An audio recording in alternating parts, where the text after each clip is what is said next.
እናንተ የትላንትናው የቀለቡ ፕሮግራም ጉድ ምን ጉድ ነው? ምን ጉድ ነው እንዴ? አንዱ የሆነ ነገር ያወራል፣ አንዱ የሆነ ነገር ያወራል፣ አንዱ የሆነ ነገር ያወራል። እኛ የትኛውን እንመን? አንዱ የሩታ ቀለበት ነው አውልቆ አምጥቶ ያረገላት ይላል። አንዱ የጽጌ የልደት ፕሮግራም የተዘጋጀ ፕሮግራም ነው እንጂ ለሄርሜላ የተዘጋጀ ፕሮግራም አይደለም። እዛ ላይ አውቁ ነው ለሄርሜላ ቀለበት ላርግልሽ ብሎ የሰከሰው ያስመሰለው ይላል። እኔም ደግሞ እህታችሁ በአብርሽ ንግግር አንድ የታዘቡት ነገር አለ። ምን አለ? ከቪዲዮ ጀርባ በጣም ብዙ ህዝብ ነው የተሰበሰበው። ከቪዲዮ ጀርባ እስከ 100 ሰው የሚሆኑ ሰዎች አሉ። ከቪዲዮ ጀርባ ማንም የለም። እንዲዞር ሲያደርጉት ካሜራው ማንም የለም። እህቱ ያቺ የእንትና ክስት ልጅ ናት ምናምን እነሱ አብራበሮቹ ብቻ ናቸው ያሉት እንጂ ማንም የለም።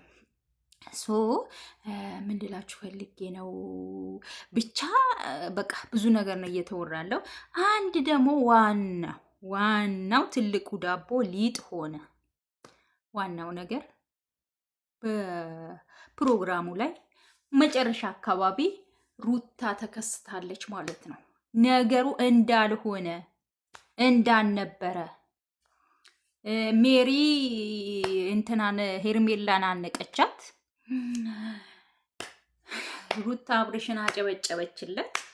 በቃ ምን ልበላችሁ፣ መጨረሻ ላይ ፕሮግራሙ እንዳልነበረ ሆኖ ተበጥብጦ ተፈጽመዋል ማለት ነው።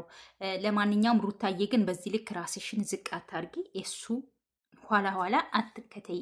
እኔ ሴት ልጅ ክብሯን ዝቅ አርጋ ወንድ ልጅ ስትከተል ደስ አይለኝም ማለት ነው። ራስሽን ይሄን አክል ዝቅ አታርጊ ለማለት እወዳለሁ።